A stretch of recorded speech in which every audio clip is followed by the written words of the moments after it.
লিল্লাহে তাকবীর, লিল্লাহে তাকবীর, লিল্লাহে তাকবীর। আজারি সাহেবের আগমন, আজারি সাহেবের আগমন। প্রিয় ভাইরা, আপনারা জানেন যে আমি প্রতি বিভাগে একবার করে সফর করছি। তো সেই সুবাদে রংপুর বিভাগের প্রোগ্রামটা আমি লালমনিরহাটে দিয়েছি এবং আমি আশ্বস্ত হয়েছিলাম যে লালমনিরহাটের প্রোগ্রাম খুবই গোছালো হবে, সুষ্ঠু হবে, শান্ত হবে। সেটার নমুনা আলামত আমি দেখতে পাচ্ছি, আলহামদুলিল্লাহ। সবাই খুবই সুশৃঙ্খল, লক্ষ লক্ষ তাওহীদি জনতা, পেছনে অনেকে জায়গা পায় নাই কিন্তু কোনো আওয়াজ নাই, সবাই দাঁড়িয়ে আছে। এলইডি স্ক্রিন আছে, আপনারা স্ক্রিনে দেখতে পাচ্ছেন, আলহামদুলিল্লাহ। আমি সবাইকে দেখতে পাচ্ছি, মাশাআল্লাহ মাশাআল্লাহ। শান্ত হয়ে আপনারা বসুন, অল্প কিছু সময় কথা বলার সুযোগ আমি পাবো। যেহেতু আমি হেলিকপ্টারে করে এসেছি, হেলিকপ্টারগুলোর আবার একটা পলিসি আছে, সানসেটের আগে, সূর্য ডোবার আগে তাদেরকে এয়ারপোর্টে আবার ল্যান্ড করতে হয়। তো এখানে 3:30টার মধ্যে আমাকে উঠে যেতে হবে। আমি যদি বারবার আপনাদেরকে থামাতে থাকি, শান্ত হতে বলি এবং এগুলোতেই যদি আমরা সময় নষ্ট করে ফেলি, তাহলে এই যে বিশাল মহাসমাবেশ, বিশাল আয়োজন, যেখানে 2-4টা আমি বার্তা দিতে চাই, এগুলো ব্যাহত হবে। লালমনিরহাটের ছেলেরা খুব ভদ্র, শান্তশিষ্ট। আসার পর থেকে আমাকে রিসিভ করা থেকে শুরু করে, স্টেজে আনা থেকে শুরু করে, এবং আলহামদুলিল্লাহ তরুণ জেনজি শ্রোতাদেরকে আমি দেখতে পাচ্ছি, তারা খুবই কোঅপারেটিভ। সহযোগিতা করার, কোঅপারেট করার, অ্যাসিস্ট করার মানসিকতা আমার ভাইদের আছে, আলহামদুলিল্লাহ আলহামদুলিল্লাহ। আমি চাইব আমরা একটু নীরব নিস্তব্ধ পরিবেশ তৈরি করার একটু চেষ্টা করব। প্রচণ্ড রোদ, আপনাদের যেমন কষ্ট হচ্ছে আমারও কষ্ট হচ্ছে। ওনারা বলেছিল স্টেজকে সরাবে, উপরে পর্দা দিবে। আমি বললাম দরকার নাই, দরকার নাই। যেই পরিস্থিতিতে আছি আমরা বসি, শান্ত হইতে হবে। এখানে আমি শান্ত হইতে বলবো, ভলান্টিয়ার্সরা মাইক নিয়ে শান্ত হইতে বলবে, আমাদের সম্মানিত উপস্থাপক উনি শান্ত হইতে বলবে। এগুলোর অপেক্ষায় না থেকে নিজ দায়িত্বে আমরা সবাই শান্ত থাকি, যাতে লালমনিরহাটের এই প্রোগ্রাম একটা ইতিহাস হয়ে থাকে বাংলাদেশে, ঠিক কিনা বলেন? যখন আমি সময় দিব, শাউট করতে বলবো, নয়েজ করতে বলবো, তখন নয়েজ করতে হবে আওয়াজ করে। আর যখন কথা বলবো তখন একেবারে চুপ থাকতে হবে, একেবারে চুপ। মাশাআল্লাহ, হ্যাঁ ঠিক আছে, একেবারে চুপচাপ, একেবারে চুপচাপ থাকতে হবে। ধুলা উড়ানো যাবে না, সামনে আগানো যাবে না। নিজের সুবিধা নিরাপত্তা বুঝতে হবে।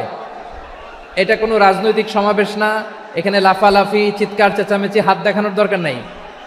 হাত দেখানোর পর্ব শেষ। এখানেও ঠান্ডা হয়ে গেছে, মাশাআল্লাহ, হ্যাঁ মাশাআল্লাহ। আমাদের ভলান্টিয়ার্স ভাইরা, আমাদের স্বেচ্ছাসেবক ভাইরা, আইন শৃঙ্খলা রক্ষাকারী ভাইরা অনেক চেষ্টা করতেছে, মাশাআল্লাহ, very good. I am very happy to C this scenario, মাশাআল্লাহ, আলহামদুলিল্লাহ। আমি একটু দেখতে চাই যে রংপুর বিভাগের কে কোন জেলা থেকে আপনারা এসছেন। কুড়িগ্রাম থেকে কারা এসছেন দেখি, কুড়িগ্রাম, মাশাআল্লাহ মাশাআল্লাহ। আচ্ছা, গাইবান্ধা জেলার কে আসছেন? গাইবান্ধা, হ্যাঁ মাশাআল্লাহ। ঠাকুরগাঁও অনেকে আসছেন। দিনাজপুর জেলা থেকে, মাশাআল্লাহ। নীলফামারী, ঠিক আছে, ফি আমানিল্লাহ। পঞ্চগড় অনেক আসছে। রংপুর,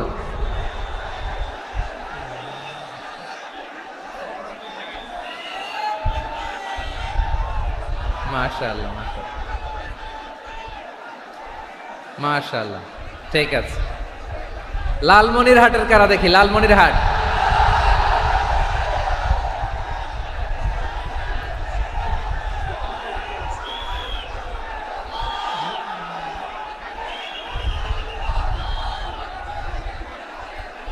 মাশাআল্লাহ মাশাআল্লাহ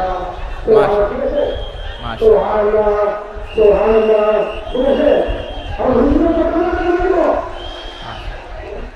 ঠিক আছে ঠিক আছে। আচ্ছা, এই রংপুর বিভাগের বাইরে থেকে অন্য জেলার কারা কারা আসছেন দেখি। তাও আছে অনেকে, মাশাআল্লাহ, ঠিক আছে ঠিক আছে। আজকের প্রোগ্রামে উপস্থিত আছেন প্রধান অতিথি হিসেবে অধ্যক্ষ আসাদুল হাবিব দুলু ভাই, সাংগঠনিক সম্পাদক বিএনপি, জাতীয় নির্বাহী কমিটির সভাপতি, জেলা বিএনপি লালমনিরহাট। বিশেষ অতিথি হিসেবে আমাদের অনেক ভাইরা এসছেন, সবাইকে শুকরিয়া জানাই। সভাপতিত্ব করছেন জনাব আব্দুল হাকিম। আইন শৃঙ্খলা বাহিনী, প্রশাসন, ভলান্টিয়ার্স, শুনেছি আমি প্রায় 5,000 ভলান্টিয়ার্স আপনারা নিয়োগ দিয়েছেন। আলহামদুলিল্লাহ, আলহামদুলিল্লাহ। অনেক গোছালো প্রোগ্রাম।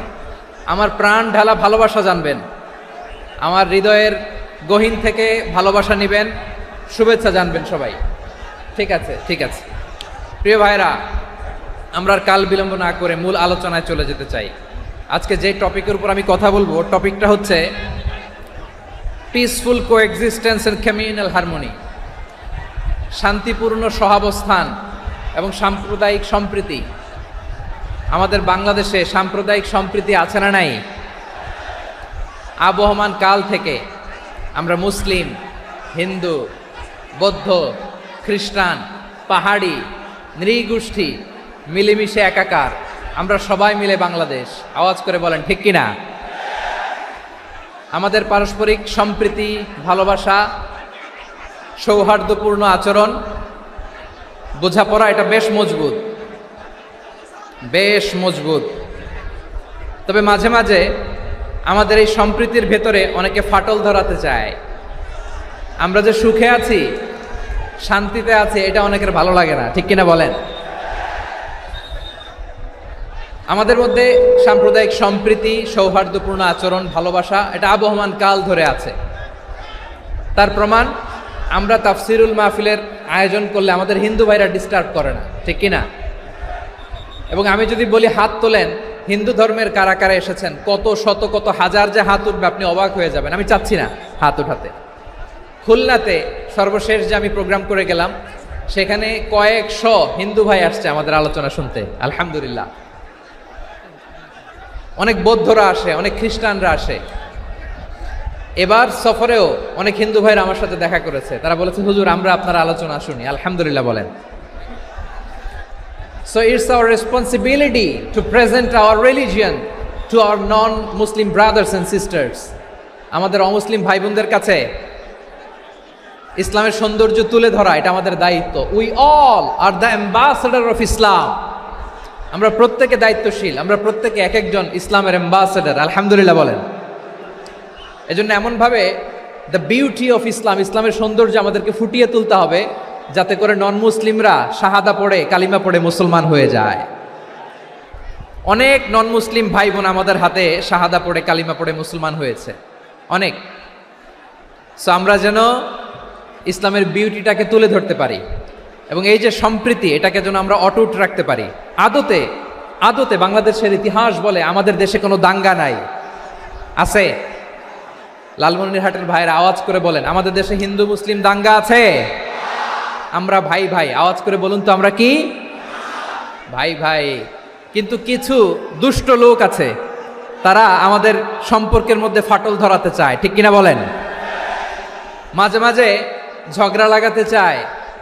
দেখবেন পত্রপত্রিকায় দেখা যায় বিভিন্ন ধর্মীয় উপাসনালয়গুলোতে হামলা চালানো হয়। এগুলো রাজনৈতিক উদ্দেশ্য প্রণোদিত, এগুলোর সাথে ইসলামের কোনো সম্পর্ক নাই।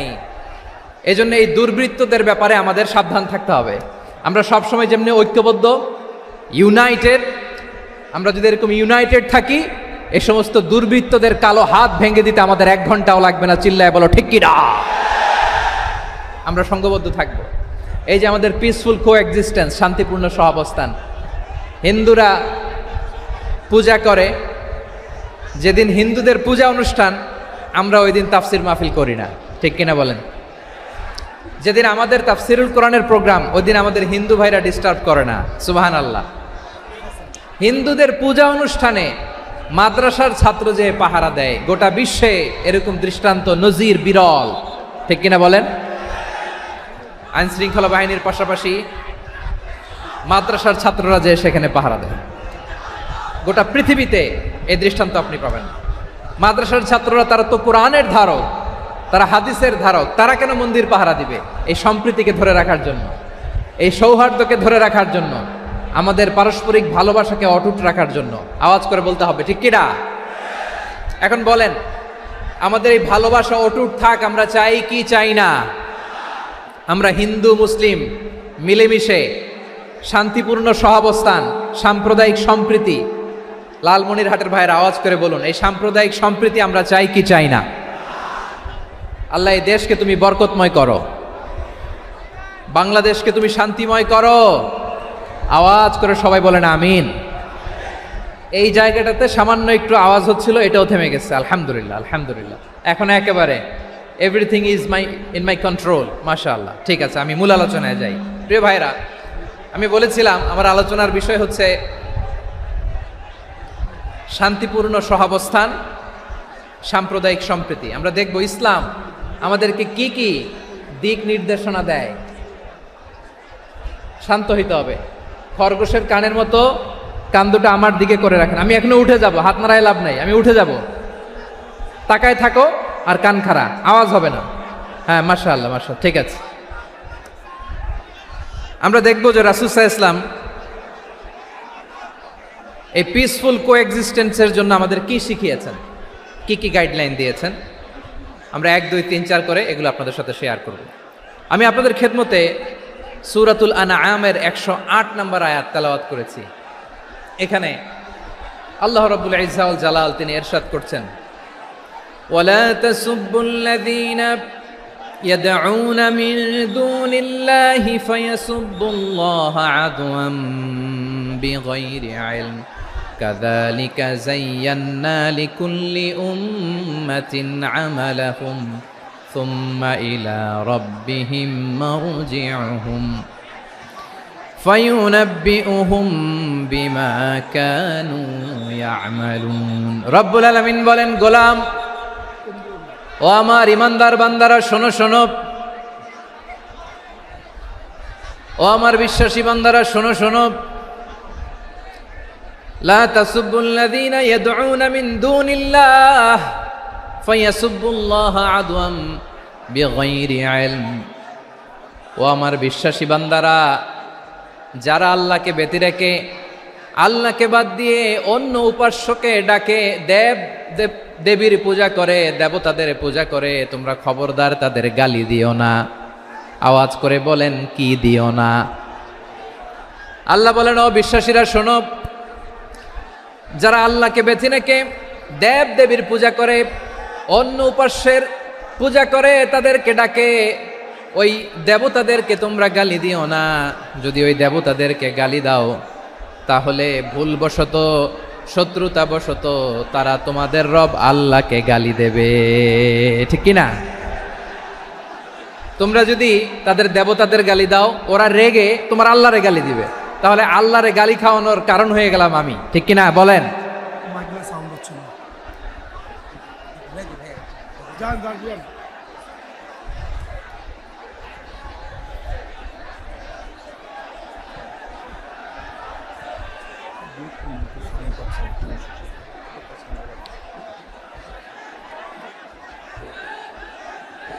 সম্মানিত ভাইয়েরা, এত বিশাল প্রোগ্রাম, মাইকের একটা সেটআপ থাকে, তারগুলো অনেক সময় নড়ে যায়, ধাক্কা ধাক্কিতে ডিসপ্লেস হয়, একটু ঝামেলা হবে।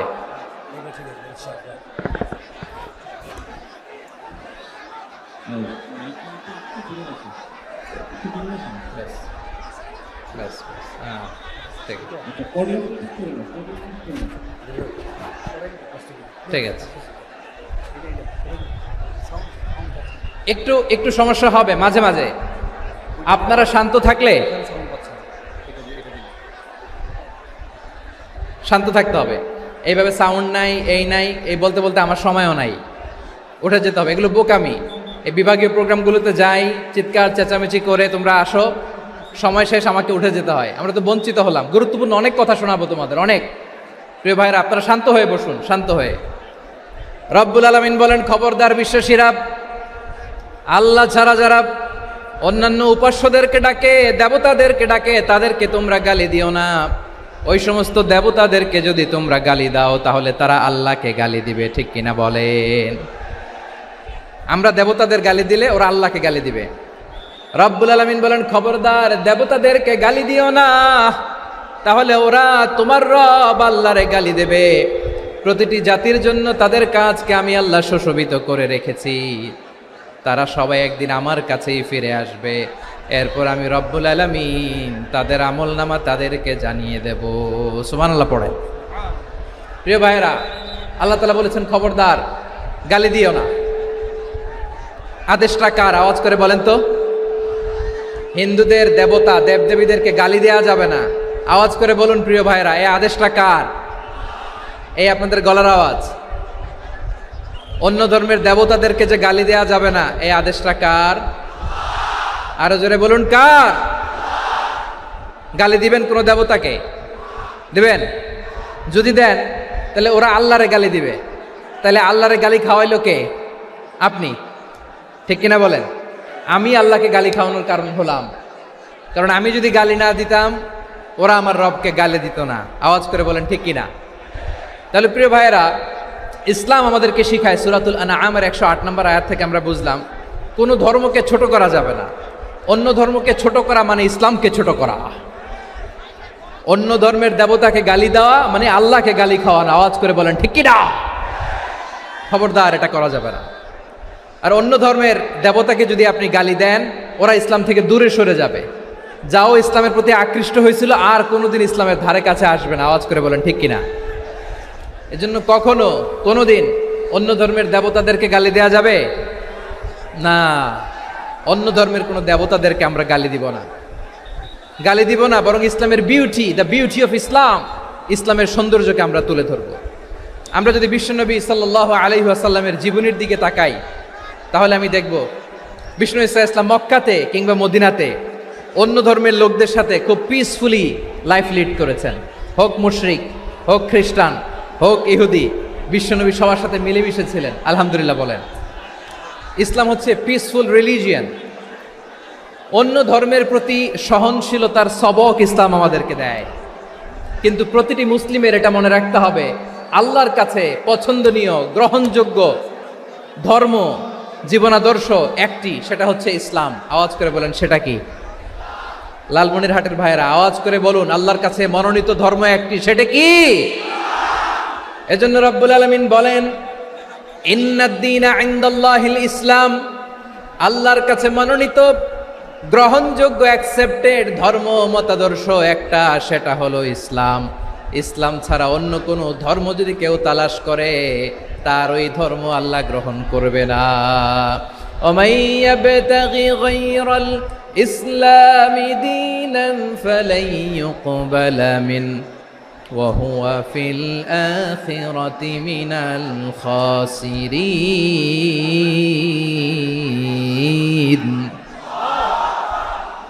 Whoever seek anything except Islam, that won't be accepted from him, and he will be loser in the day of judgment. কিয়ামতের দিন ইসলাম ছাড়া কেউ যদি অন্য কোনো ধর্ম তালাশ করেছে দুনিয়াতে, তার এই মতাদর্শ গ্রহণ করা হবে না। and he will be loser, সে হবে লুজার, ক্ষতিগ্রস্ত। হাই হাই কোম্পানির ম্যানেজার, ওর আমও শেষ, সালাও শেষ। আওয়াজ করে বলেন ঠিক কি না? এজন্য ইসলাম পেয়ে আমরা খুশি না বেজার? প্রত্যেক নামাজ শেষে আমরা আল্লাহরে বলি, আল্লাহ রাদিতু বিল্লাহি রাব্বা ওয়া বিল ইসলামি দীনা ওয়া বি মুহাম্মাদিন নাবিয়ান ওয়া রাসূলা। ও আল্লাহ, তোমারে রব হিসেবে পেয়ে আমরা খুশি।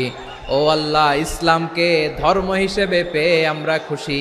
বিশ্বনবীকে আমাদের রাসূল পেয়ে আমরা খুশি। ঠিক কিনা বলেন? ইসলাম ছাড়া অন্য কোনো ধর্ম আমরা গ্রহণ করব না। ঠিক কিনা বলেন? আল্লাহর কাছে অ্যাকসেপ্টেড রিলিজিয়ান একটা, সেটা ইসলাম। তো বিশ্বনবী সাল্লাল্লাহু আলাইহি ওয়াসাল্লাম মক্কাতে কিংবা মদিনাতে খুব পিসফুলি এক্সিস্ট করেছেন, যে কোনো ধর্মের সাথে মিলেমিশে চলেছেন। তার প্রমাণ আমরা যদি রাসূল সাল্লাল্লাহু আলাইহি ওয়াসাল্লামের বায়োগ্রাফির দিকে তাকাই, তাহলে দেখব তিনি মুশরিকদের সাথে পিস ট্রিটি করেছেন, শান্তি চুক্তি, পিস ট্রিটি, পিস এগ্রিমেন্ট। আপনারা হুদাইবিয়ার সন্ধির নাম শুনেছেন? আমার লালমনিরহাটের কলিজার টুকরা ভাইয়েরা, হুদাইবিয়ার সন্ধির নাম আপনারা শোনেন নাই? 6ষ্ঠ হিজরিতে বিষ্ণু ইসা ইসলাম মুশরিকদের সাথে এই ট্রিটি করেছেন, চুক্তি। কাদের সাথে? মুশরিকদের সাথে। আমরা তো মুসলমান বসতে পারি না, আমরা দুই মুসলিম ভাই একসাথে বসে চা খেতে পারি না, গল্প করতে পারি না। বিষ্ণু ইসলাম মুশরিকদের সাথে ট্রিটি করেছেন, হুদাইবিয়ার সন্ধি। এই সন্ধির আগে মক্কা থেকে কেউ মদিনায় যেতে পারে না, মদিনা থেকে কেউ মক্কায় যেতে পারে না, কিন্তু এই সন্ধির পরে ট্রাফিক স্বাভাবিক হয়ে গেল। মক্কার লোকেরা মদিনায় আসতে পারে, মদিনার লোকেরা মক্কায় আসতে পারে। এটাকে বলে সুলহে হুদাইবিয়া, the peace agreement of Hudaibiya, শান্তি চুক্তি। আমরা পৃথিবীতে এখন অনেক শান্তি চুক্তির নাম শুনি, এগুলো সব the piece treaty of Hudaibiya থেকে কপি করা। আল্লাহু আকবার। তাহলে বিশ্বনবী সাল্লাল্লাহু আলাইহি সাল্লাম তিনি যে শান্তিপূর্ণ সহাবস্থানে বিশ্বাসী ছিলেন, মুসলমানেরা যে অন্য ধর্মের প্রতি সহনশীল তার প্রমাণ হচ্ছে এই পিস ট্রিটি। শুধু তাই নয়, মাইকের সাউন্ডটা একটু বাড়ায় দিতে হবে, খুব দুর্বল, একটু মজবুত করতে হবে, আর একটু ক্লিন করতে হবে, আর সবগুলা জায়গায় সাউন্ড যাচ্ছে কিনা একটু ক্রস চেক করতে হবে। হ্যাঁ, পাবেন পাবেন, দিচ্ছে mic operator, he is trying his level best, দিচ্ছে। মাইক অপারেটর যিনি আছেন, প্রতিটি জায়গায় প্রতিটি সাউন্ড বক্সে যেন আওয়াজ পাওয়া যায়, একটু ক্রস চেক করেন, সাউন্ডটাকে একটু স্ট্রং করে দেন। হ্যাঁ, ঠিক আছে, মাশাআল্লাহ। এদিকে তাকান, এদিকে। মক্কার পার্ট গেল, পিস এগ্রিমেন্ট করলেন, শান্তি চুক্তি। বিষ্ণু ইসলাম মদিনায় যে কি করলেন? মদিনায় যে বিষ্ণু ইসলাম মদিনা চার্টার করলেন, মদিনা সনদ, সাহিফাতুল মদিনা, এটার বলে মদিনা চার্টার। যে ওয়েস্টে, ইউরোপে, আমেরিকাতে তারা অনেক চার্টার করে, সব চার্টার মদিনা চার্টার থেকে কপি করা। আওয়াজ করে পড়েন সুবহানাল্লাহ। বিষ্ণু ইসলাম মদিনায় গেলেন, মদিনাতে মুসলিম, মুশরিক, ইয়াহুদি, এই তিন ধর্মের লোক মিলে সব স্টেক হোল্ডার যারা আছে সবাইকে নিয়ে বিষ্ণু ইসলাম মদিনা চার্টার করলেন, মদিনা সনদ। পড়েন সুবহানাল্লাহ। শুধু তাই নয়, মক্কাতে বিশ্বনবী পিস এগ্রিমেন্ট করলেন, শান্তি চুক্তি মুশরিকদের সাথে। মদিনাতে যে বিশ্বনবী মদিনা চার্টার করলেন, মদিনা সনদ করলেন ইহুদিদের সাথে। আবার মদিনাতে বিশ্বনবী ইহুদিদের সাথে পিস ডায়ালগ করলেন, ইন্টারফেথ ডায়ালগ করলেন, আন্তধর্মীয় সংলাপ করলেন, যেই সংলাপের মূল ভিত্তি ছিল তাওহীদ। মূল ভিত্তি ছিল কি? তাওহীদ। বিশ্বনবী ইহুদিদেরকে ডাকলেন, আহ্বান করলেন, কুল ইয়া আহলাল কিতাবি তাআলাউ ইলা কালিমাতিন সাওয়াইন বাইনানা ওয়া বাইনাকুম আল্লা না'বুদা ইল্লাল্লাহ ولا نشرك به شيئا ولا يتخذ بعضنا بعضا أربابا من دون الله فإن تولوا فقولوا اشهدوا بأننا مسلمون سبحان الله পড়েন। বিশ্বনবী মদিনার ইহুদিদের ডেকে বললেন, ও ইহুদিরা, শোনো শোনো, আসো এমন একটা আদর্শের প্রশ্নে আমরা একত্রিত হই, যে আদর্শের প্রচার তোমাদের নবীরাও করেছে, আমিও করি, যে আদর্শের কথা তোমাদের পবিত্র ধর্মগ্রন্থগুলোতে আছে, আমার কোরআনেও আছে, সেটা হলো তাওহীদ। আমরা এক আল্লাহ ছাড়া কারো ইবাদত করব না, আল্লাহর সাথে কাউরে শরীক করব না, আল্লাহ ছাড়া কাউরে রব মানব না। পড়েন সুবহানাল্লাহ। তাহলে আমার প্রিয় লালমনিরহাটের ভাইরা, মদিনাতে যে তিনি মদিনা চার্টার করলেন, মদিনা সনদ, পিস ডায়ালগ করলেন, শান্তির সংলাপ, ইন্টারফেথ ডায়ালগ করলেন, আন্তধর্মীয় সংলাপ, যার ভিত্তি ছিল তাওহীদ। সুবহানাল্লাহ পড়েন। তাহলে অন্য ধর্মের প্রতি সব সময় ইসলাম সহনশীল, টলারেন্স। যদি আপনি দেখতে চান ইসলামের নবী বিশ্ব নবীর দিকে তাকান, ঠিক কিনা বলেন? আমরা তো সংখ্যালঘুদের রাইটস প্রোটেক্ট করার জন্য কত আইন বানাই, কত বৈঠক করি, কত সংবাদ সম্মেলন করি। বিষ্ণু সাল্লাল্লাহু আলাইহি ওয়াসাল্লাম সংখ্যালঘুদের রাইটসের ব্যাপারে, অধিকারের ব্যাপারে যে কথা বলেছেন, শুনলে আপনি অবাক হয়ে যাবেন। বিশ্বনবী বলেন, আলা মান যালামা মুআহাদান আও ইনতাকাসাহু আও কাল্লাফাহু ফাওকা তাআতিহি আও কাল্লাফাহু ফাওকা তাকাতিহি আও আখাযা মিনহু শাইআন বিগাইরি তিবি নাফসিন ওয়া আনা হাজিজুহু ইয়াউমাল কিয়ামা। খবরদার, জেনে রাখো, কেউ যদি কোনো সংখ্যালঘুর উপরে অত্যাচার করে, কোনো সংখ্যালঘুর প্রাপ্য থেকে যদি কেউ কাউকে ঠকায়, সংখ্যালঘুর উপর যদি কেউ কষ্ট দেয়, কোনো সংখ্যালঘুর সম্পদ যদি কেউ জোর করে কেড়ে নেয়, আমি কিয়ামতের দিন বিশ্বনবী ওই সংখ্যালঘুর পক্ষে আর ওই মুসলমানদের বিপক্ষে বাদী হয়ে দাঁড়াবো। সুবহানাল্লাহ বলতে পারলেন না? আল্লাহু আকবার। আপনি নামাজি, আপনি মুসল্লি, আপনি হাজী সাহেব, তাহাজ্জুদ পড়তে পড়তে কপালে দাগ ফেলে দিছেন, আপনার প্রতিবেশী হিন্দু, ভাবছেন আমার তো পাওয়ার আছে, ওর জমিটা দখল করি। বিশ্বনবী বলেন কিয়ামতের দিন ওই হিন্দুর পক্ষে তোর বিরুদ্ধে আমি বাদী হয়ে দাঁড়াবো। পৃথিবীর কোন ধর্মে এরকম স্টেটমেন্ট পাবেন? পাবেন? আপনি ভাবছেন আপনি নামাজ পড়লে হাজী সাহেব কপালে দাগ ফেলায় দিলে আপনি সেলসেলায় জান্নাতে চলে যাবেন না? খবরদার। বিশ্বনবী বলেন কোন সংখ্যালঘুর উপর যদি কেউ আক্রমণ করে, তার প্রাপ্য তাকে না দিয়ে যদি তাকে ঠকায়, তার উপর জুলুম করে, তার সম্পদ যদি কেড়ে নেয়, আমি নবী, তুমি মুসলিম হইতে পারো, মুসল্লি হইতে পারো, তার পক্ষে তোমার বিপক্ষে আল্লাহর দরবারে বাদী হয়ে দাঁড়াবো। আচ্ছা লালমনিরহাটের ভাইরা, কথা বুঝতে পারলে আওয়াজ করে উত্তর দেন। বিশ্বনবী যদি কারো বিপক্ষে দাঁড়ায় কিয়ামতের দিন, আই রিপিট, আমি আবারও বলছি, বিশ্বনবী যদি কিয়ামতের দিন কারো বিপক্ষে দাঁড়ায়, ও তো সেলসেলায়া জান্নাতি, তাই না? জান্নাতি না? যে নবীর সুপারিশ ছাড়া জান্নাতের গেটও দেখা যাবে না, ওই নবী যদি বলে তোর বিপক্ষে আমি বাদী হয়ে দাঁড়াবো, ওই জান্নাতে আর ঢোকার কোনো সুযোগ আমাদের থাকবে?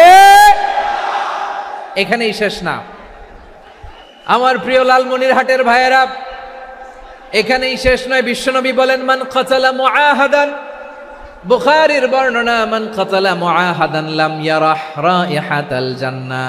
কেউ যদি, কোনো মুসলিম যদি অন্যায়ভাবে কোনো সংখ্যালঘুকে হত্যা করে, কোনো হিন্দুকে হত্যা করে, কোনো বৌদ্ধরে হত্যা করে, অন্যায়ভাবে কোনো মুসলিম যদি কোনো সংখ্যালঘুরে হত্যা করে, জান্নাতে যাওয়া তো দূরের কথা, ওই মুসলিম জান্নাতের ঘ্রাণও পাবে না।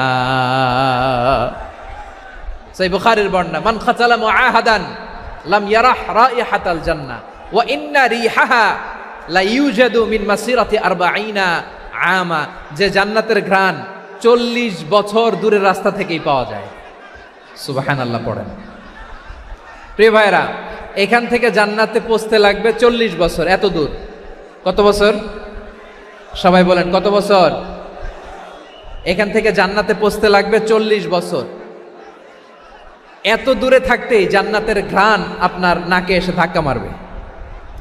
বিশ্বনবী বলেন যে ব্যক্তি কোনো সংখ্যালঘুকে হত্যা করে, জান্নাতের ঘ্রাণ তো পাবেই, জান্নাতে তো ঢুকতে পারবেই না, জান্নাতের ঘ্রাণও তার নাকে লাগবে না। পড়েন নাউযুবিল্লাহ। তাহলে সংখ্যালঘুদের ব্যাপারে ইসলামে অধিকার দেয়া আছে না নাই? লালমনিরহাটের ভাইয়ের আওয়াজ করে বলেন, আমার সংখ্যালঘু হিন্দু ভাইদের রাইটস, অধিকার আমাদের ইসলামে প্রোটেক্টেড আছে না নাই? এখানেই শেষ না। বিষ্ণু ইসলাম আপনার অমুসলিম প্রতিবেশীর সাথে ভালো আচরণ করতে বলেছে। আমাদের হয় না এটা মুসলিম পাড়া, ওটা বৌদ্ধ পাড়া, হয় না? অনেক সময় হয় না এটা আমাদের মুসলিম পাড়া, ওইটা হিন্দু পাড়া, এরকম আছে না নাই? লালমনিরহাটে নাই না?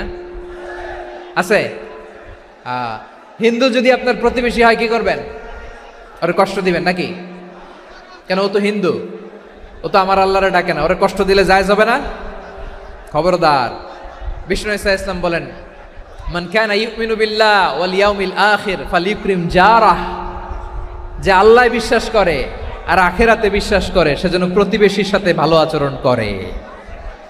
সুবহানাল্লাহ। কলিজা জুড়ায় যায় না আমার নবীর কথাগুলো শুনলে? যে আল্লাহ বিশ্বাস করে, যে আখিরাতে বিশ্বাস করে, সেজন্য প্রতিবেশীর সাথে ভালো আচরণ করে। এখানে বলছে মুসলিম প্রতিবেশী, বলছে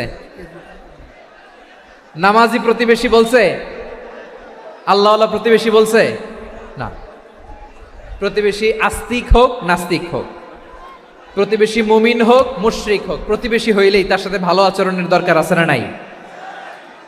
আমার প্রিয় লালমনিরহাটের ভাইয়েরা, বিষ্ণু ইসলাম ওনার ইহুদি প্রতিবেশীদের দেখাশোনা করতেন। আওয়াজ না শোনা যাক, আমারও তো দেখা যায়, আমারও তো দেখা যায়। তাকায় থাকেন, তাকায় থাকলে সওয়াব হবে। কোরআনের কথা যেখান থেকে হয় এদিকে তাকায় থাকলেই বরকত। তাকায় থাকেন।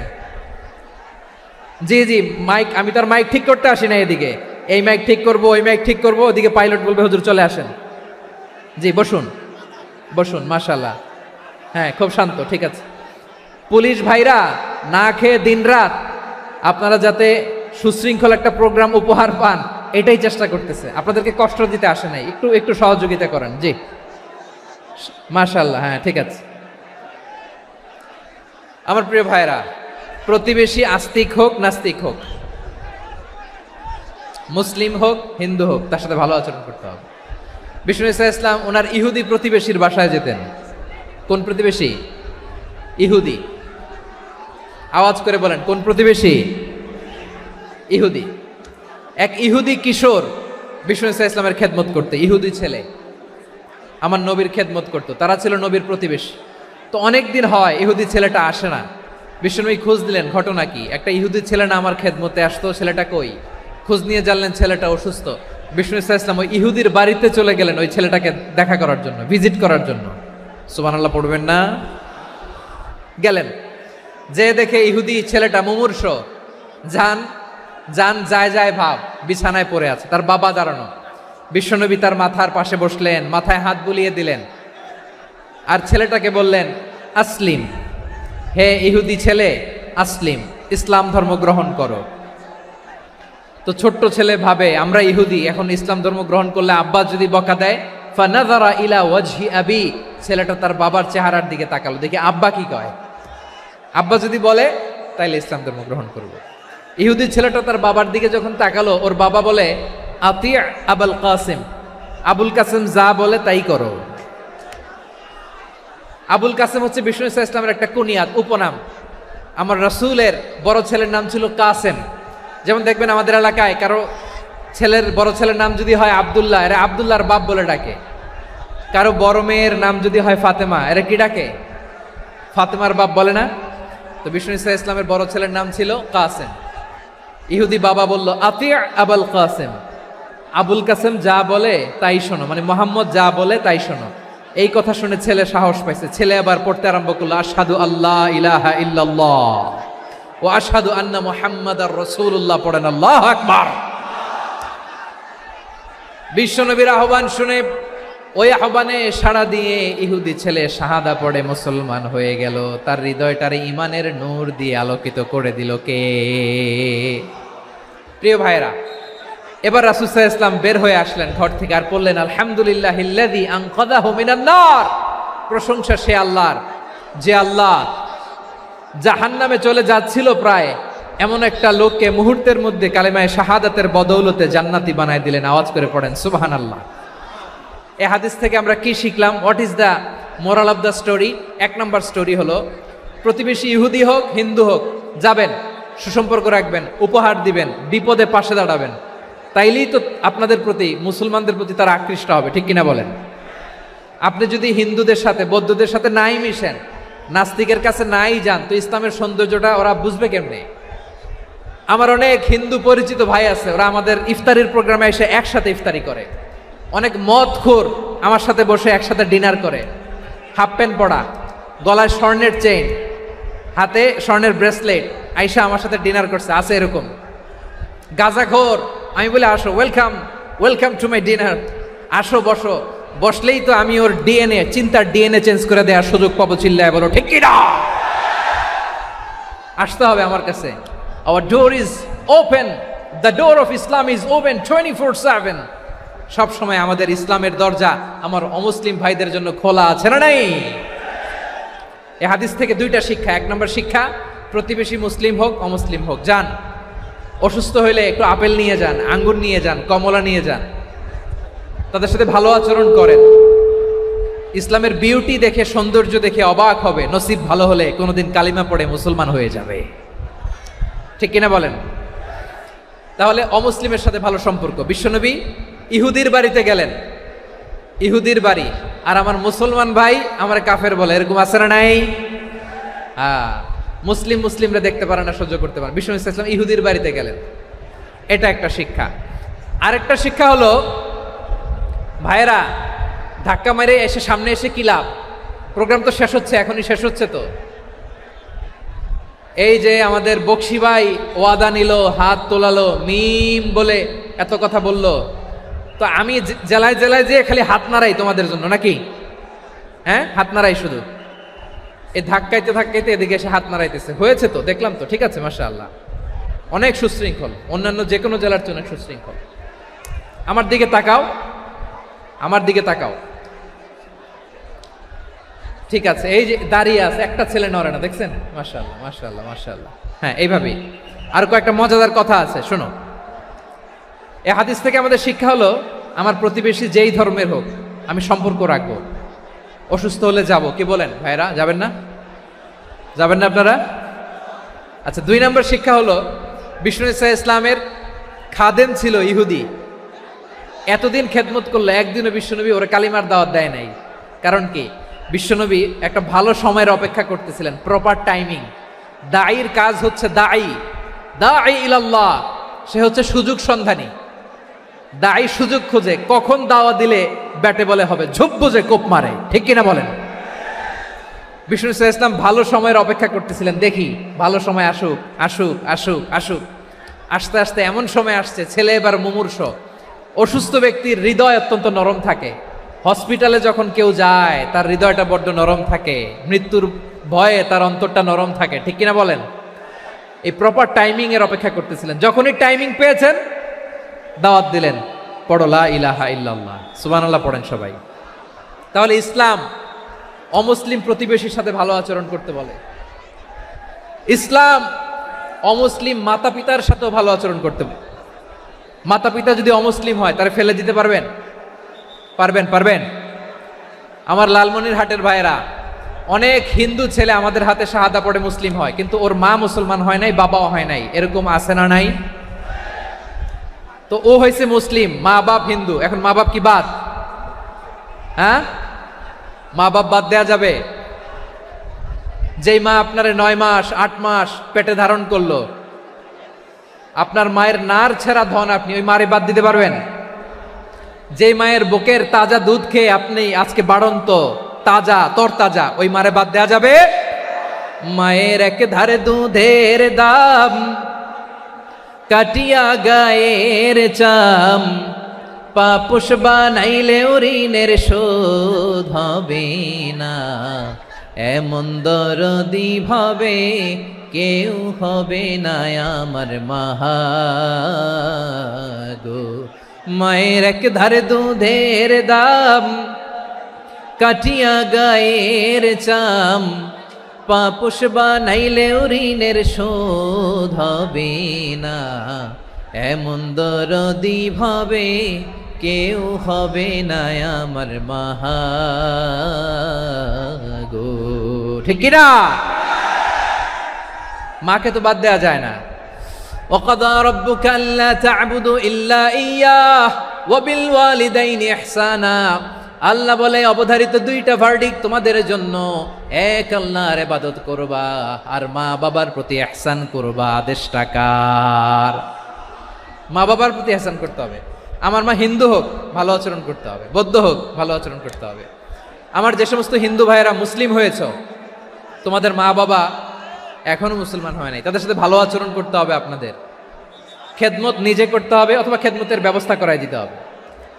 মান্থলি যে খরচ লাগে এটা দিতে হবে।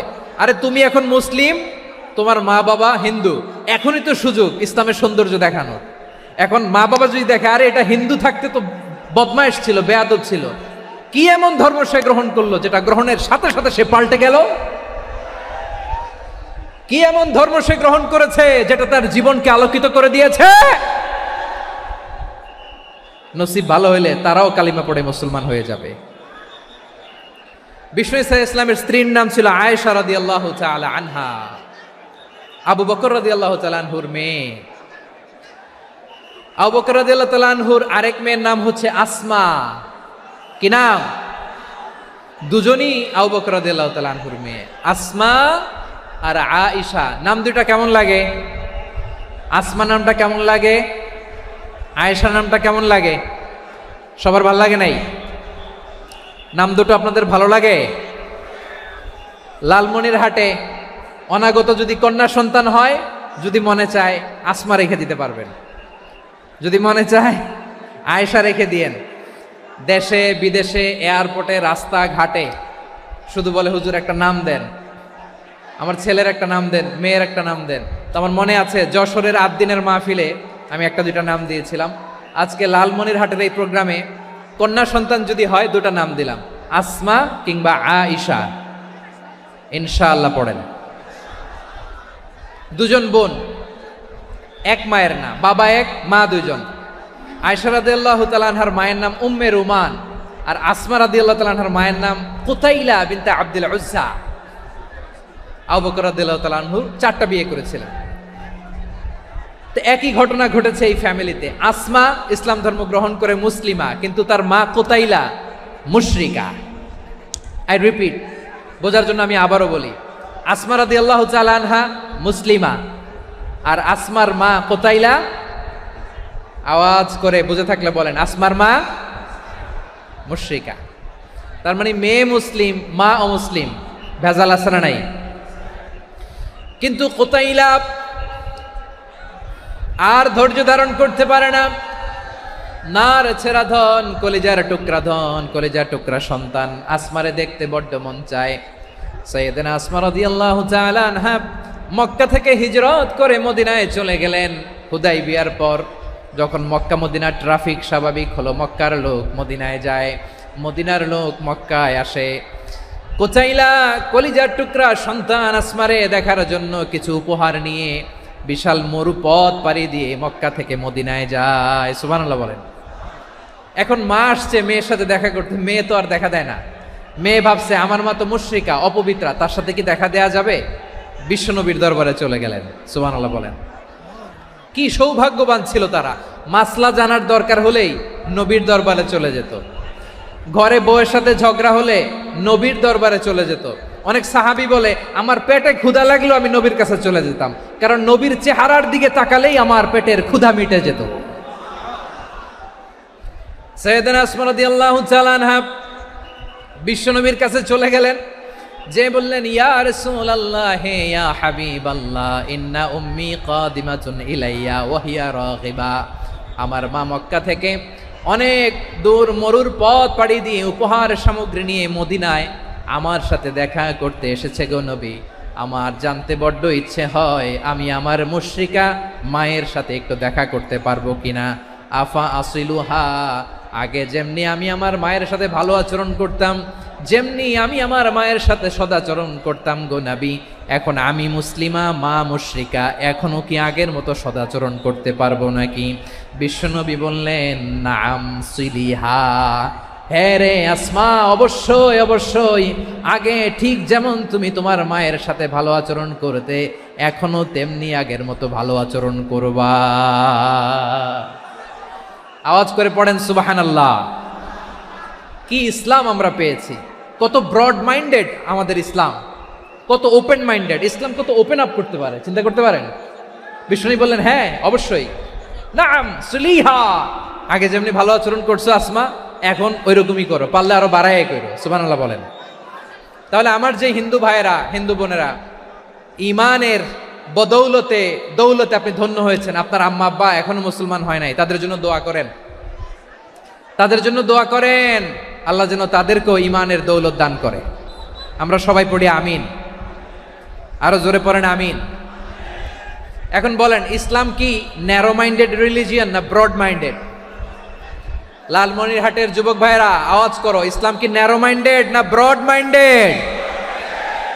কতটা ব্রড মাইন্ডেড দেখেন।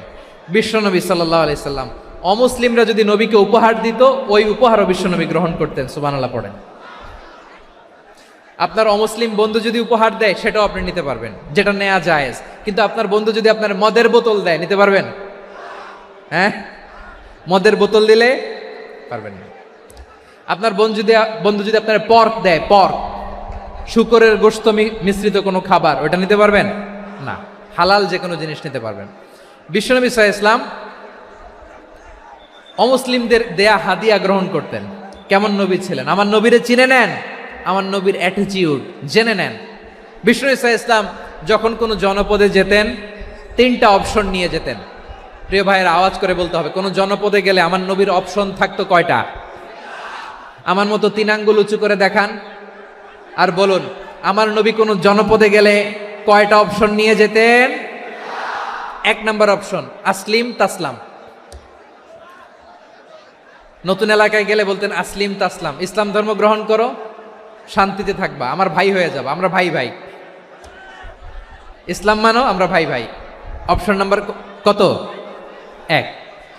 যদি বলে না ইসলাম মানবো না, ওকে, অপশন নাম্বার 2, মুসলিম হওয়ার দরকার নাই, লা ইকরাহা ফিদ্দিন, ইসলামে কোনো বাড়াবাড়ি নাই। খ্রিস্টান আছো থাকো, বৌদ্ধ আছো থাকো, ইহুদি থাকতে চাও থাকো, কিন্তু আমরা যেহেতু রিজিওনাল সুপার পাওয়ার, আমাদের আন্ডারে থাকো, ট্যাক্স দিয়া থাকো, এটার বলে জিজিয়া। আলেম যারা আছেন বুঝবেন এটার আরবিতে কি বলে, জিজিয়া। You pay us the tax, we will give you the security. তোমরা ট্যাক্স দিবা, আমরা সিকিউরিটি দিব, আমাদের আওতায় থাকবা, কেউ তোমাদেরকে আক্রমণ করতে পারবে না, আমরা নিরাপত্তা দিব। সুবহানাল্লাহ বলেন। এটা অপশন নাম্বার কত? আচ্ছা বুঝে থাকলে বলেন 1 নাম্বার অপশন কি ছিল? ইসলাম। ইসলাম মানো, শান্তিতে থাকবা, ভাই ভাই, আমরা ভাই ভাই। অপশন নাম্বার 2, ট্যাক্স দাও, আমরা নিরাপত্তা দিব, মুসলিম হওয়া লাগবে না। এখন 1 নাম্বারও মানে না, 2 নাম্বারও মানে না, মুসলিম হব না, ভালো, খ্রিস্টান থাকো, ট্যাক্স দাও, আমরা সিকিউরিটি দিব না, এটাও মানি না। বিষ্ণু বলেন তাহলে তলোয়ার আমাদের আর তোমাদের মাঝে ফয়সালা করবে, মুসলিমও হব না, ট্যাক্স দিবা, নিরাপত্তা দিব, আমরা সুপার পাওয়ার, আমাদের আন্ডারে থাকবে, এটাও না। তাহলে তোমাদেরকে তো আমরা বিশ্বাস করতে পারি না, কখন না কখন বিশ্বাসঘাতকতা করো, কার সাথে মিলে হাত মিলাও, তলোয়ার আমাদের মাঝে ফয়সালা করবে। তখন তিনি জেহাদের সশস্ত্র সংগ্রামের ঘোষণা দিতেন। সুবহানাল্লাহ পড়েন। দেখেন পশ্চিমারা জেহাদকে এইভাবে চিত্রায়িত করে না, ওরা জেহাদ বলতে বুঝায় তলোয়ার, হাত কাটো, গলা কাটো, না, জেহাদ সশস্ত্র সংগ্রাম 3 নম্বরে। অধিকাংশ ক্ষেত্রেই বিশ্বনবীর সুন্দর আচরণ দেখে, আরে আমার নবীর যে নুরানি চেহারা, অনেকে তো কেবল সিরেফ চেহারাটা দেখেই কালিমা পড়ে মুসলমান হয়ে গিয়েছে। যারা মুসলিম হয় নাই তারা তাদের ইসলামেই বলবৎ ছিল, ট্যাক্স দিয়ে ইসলামের আন্ডারে ছিল। যারা এটাও মানে নাই ওইটাও মানে নাই, তাদের বিরুদ্ধে জেহাদ। বিষ্ণু ইসলাম 7ম হিজরিতে যখন খায়বার বিজয়ের পরে ইসলাম রিজিওনাল সুপার পাওয়ার হিসেবে আত্মপ্রকাশ করলো, বিশ্বনবী চিঠি লিখলেন অন্যান্য সুপার পাওয়ারের কাছে, রাষ্ট্রীয় চিঠি লেখে এক রাষ্ট্রপ্রধান আরেক রাষ্ট্রপ্রধানের কাছে, ঠিক কিনা বলেন? জানেন না আপনারা? এই যে 24-এর ছাত্র নাগরিক অভ্যুত্থানে, এই অভ্যুত্থান যখন শুরু হয়, আমি তখন সাউথ আফ্রিকাতে, একটা স্ট্যাটাস দিয়েছিলাম, কোটা নয় গোটা দেশ সংস্কার করা লাগবে। শুধু বাংলাদেশ নয়, সারা বিশ্বের বাংলা ভাষাভাষী লোকেরা এই আন্দোলনের সাথে সমর্থন তারা করেছে, এটাকে সাপোর্ট করেছে, তারা সমর্থন দিয়েছে। আমাদের ইউনাইটেড আরব আমিরাতের বাংলাদেশি ভাইয়েরা তারা সেখানে রাস্তায় নেমে এসেছিল, জানেন? ওইখানে ডেমনস্ট্রেশন করা যায় না, সেখানকার সরকার তাদেরকে যাবজ্জীবন দিয়েছিল। তখন আমাদের এই যে প্রধান উপদেষ্টা ডক্টর মোহাম্মদ ইউনূস সরাসরি G2G বলে, এটারে G2G, government to government, G2G, উনি চিঠি লিখলেন যে তাদেরকে, ইউর হাইনেস, হে সম্মানিত আমির, আপনি আমার এই চিঠির কারণে আমার সম্মানে এই 53 জন বাংলাদেশিকে মাফ করে দেন। এই চিঠির বদৌলতে বেকসুর খালাস পেয়ে গিয়েছিল আমাদের ভাইরা, জানেন না এই ঘটনা আপনারা? তাহলে গভর্নমেন্ট টু গভর্নমেন্ট চিঠি দেওয়া হয়। 7ম হিজরিতে বিষ্ণু ইসলাম সব সুপার পাওয়ারের কাছে চিঠি দিলেন, রোমান সম্রাটের কাছে, পারস্য অধিপতির কাছে, মিশরের অধিপতির কাছে, সবার কাছে চিঠি লিখলেন।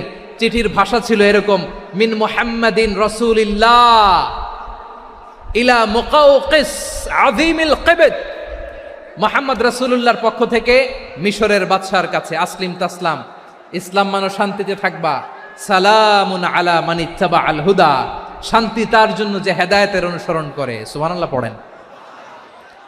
তো এই চিঠি অনেকে ভালোভাবে রিসিভ করেছে, অনেকে এই চিঠি পাওয়ার পরে নবীর কাছে আবার ইন রিটার্ন উপহার পাঠিয়েছে। কি পাঠিয়েছে? উপহার।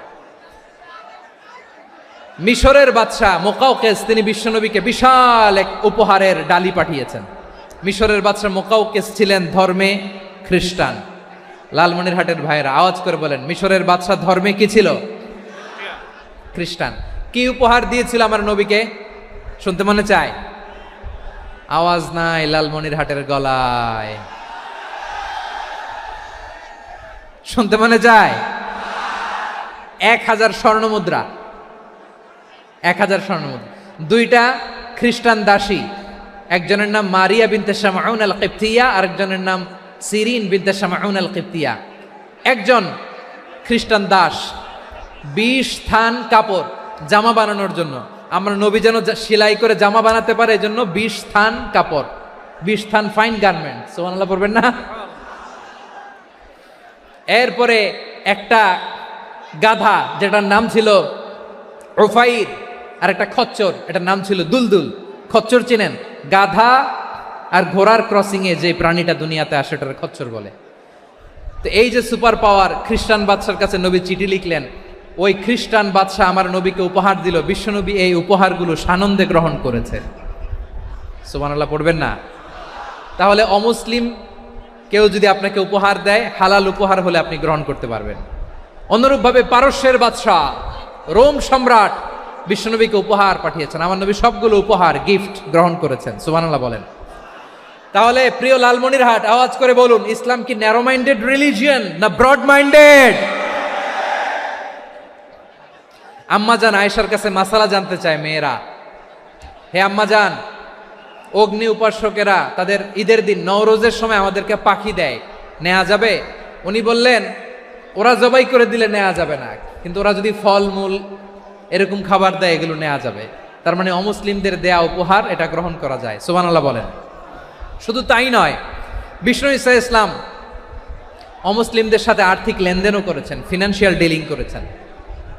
অমুসলিমদের সাথে প্রয়োজনে আপনি ফিনান্সিয়াল ডিলিং করতে পারবেন। আমরা প্রায় দেখি বাজারের মিষ্টির দোকানগুলো আমার হিন্দু ভাইদের। লালমনিরহাটে মিষ্টির দোকান, দইয়ের দোকান কারা চালায়? হিন্দুরা চালায় না? তারপরে যে বারবার শপ, চুল কাটে যে নাপিত, অধিকাংশ নাপিতের দোকানে কারা? আমার হিন্দু ভাইরা। তা আপনি চুল কাটতে পারবেন কিনা? পারবেন কিনা বলেন? পারবেন। তার দোকান থেকে দই মিষ্টি কিনতে পারবেন কিনা? হ্যাঁ, আমার মুসলিম ভাইয়ের দোকান থাকলে ওইটারে আমি বেশি প্রায়োরিটি দিব, ঠিক কিনা? কিন্তু যদি তাদের সার্ভিস নিতে চান, প্রোডাক্ট নিতে চান, পারবেন। তার দলিল সহিহ বুখারী, আম্মা জান আয়েশা রাদিয়াল্লাহু তাআলা আনহা বলেন, ইশতারা রাসূলুল্লাহ সাল্লাল্লাহু আলাইহি ওয়াসাল্লাম মিন ইয়াহুদিয়িন তুআমান ওয়া রাহানাহু দিরআহু মিন হাদিদ। রাসূল সাল্লাল্লাহু আলাইহি ওয়াসাল্লাম এক ইহুদির কাছ থেকে, কার কাছ থেকে? সবাই বলে নাই, কার কাছ থেকে?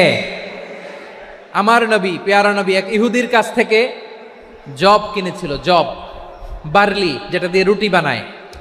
ওই জবের দাম দেওয়া টাকা পয়সা নবীর কাছে ছিল না, ফলে নবী ওনার একটা পোশাককে মর্গেজ রেখেছিলেন, মর্গেজ, বন্ধক, যে এখন এটার দাম দিতে পারবো না, কয়েক কেজি বার্লি নিয়ে যাই আর বন্ধক হিসেবে আমার জামাটা রেখে গেলাম, যেই দিন দাম দিব ওই দিন জামাটা ছুটাই নিয়ে যাব।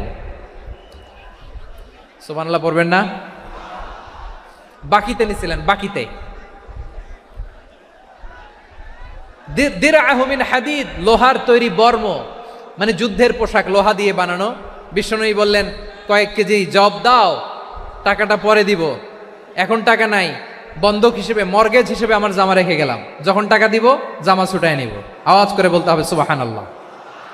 এ থেকে বোঝা গেল অমুসলিমদের সাথে ফিনান্সিয়াল ডিলিং করা যায়, অর্থনৈতিক লেনদেন করা যায়, কেনাবেচা করা যায়, প্রোডাক্ট কেনা যায়। এমনকি আমাদের মসজিদে নববীতে বারান্দায় আপনারা একটা অটোমেটিক ফ্লাইং আমব্রেলা দেখছেন? সূর্য যখন বাড়ে মসজিদে নববীর বারান্দায় ইয়ার্ডের মধ্যে অটোমেটিক্যালি কিছু আমব্রেলা আছে, সাঁ করে খুলে যায়, আর সূর্যের তাপ লাগে না। আবার সন্ধ্যাবেলায় এই আমব্রেলাগুলো ওরা ক্লোজ করে ফেলে, দেখেন নাই না? দেখছেন? এই মসজিদে নববীকে সর্বোচ্চ উন্নত মানের কনস্ট্রাকশন ইনফ্রাস্ট্রাকচারে ডেভেলপ করার জন্য কর্তৃপক্ষ কিছু অমুসলিম ইঞ্জিনিয়ারের, ডিজাইনারের সহায়তা নিয়েছিল। সুবহানাল্লাহ বলেন। কোন দলিলের ভিত্তিতে? এই দলিলের ভিত্তিতে যে বিষ্ণু ঈসা ইসলাম অমুসলিমদের সাথেও লেনদেন করেছেন। আওয়াজ করে বলতে হবে আল্লাহু আকবার। শুধু তাই নয়, ইন কেস অফ ইমার্জেন্সি, প্রয়োজনে ইসলামের খাতিরে, ইসলামকে সামনের দিকে এগিয়ে নিয়ে যাওয়ার জন্য অমুসলিমদের সাপোর্ট নেওয়া জায়েজ আছে। সুবহানাল্লাহ বলেন। অমুসলিমদের সাপোর্ট নেয়া, তাদের থেকে অর্থ নেয়া, পলিটিক্যাল সাপোর্ট, পলিটিক্যাল অ্যাসাইলাম নেওয়া জায়েজ আছে। আমাদের অনেক বিশ্ববরেণ্য দায়ীরা আমেরিকায় অস্থায়ীভাবে অ্যাসাইলাম নিয়ে থাকে, নিজের দেশে গেলে ফাঁসিতে ঝুলাই দিবে, যুগ যুগ ধরে দায়ীদের উপরে এরকম অত্যাচার আর নির্যাতন আছে না নাই? মিশরের অনেক দায়ীরা পাশ্চাত্যে যেয়ে থাকে, এই যে তারা পলিটিক্যাল অ্যাসাইলাম নিয়ে থাকে, রাজনৈতিক আশ্রয়, এটা জায়েজ আছে না? এটা যে জায়েজ আছে তার প্রমাণ স্বয়ং বিশ্বনবী সাল্লাল্লাহু আলাইহি ওয়াসাল্লাম পলিটিক্যাল সাপোর্ট নিয়েছিলেন অমুসলিমদের কাছ থেকে। সুবহানাল্লাহ বলেন। খুব মজাদার একটা ঘটনা, শুনবেন? আপনাদের আগ্রহ দেখে তো মনে হয় না শোনার ইচ্ছা আছে। আছে আছে, গলায় জোর আছে?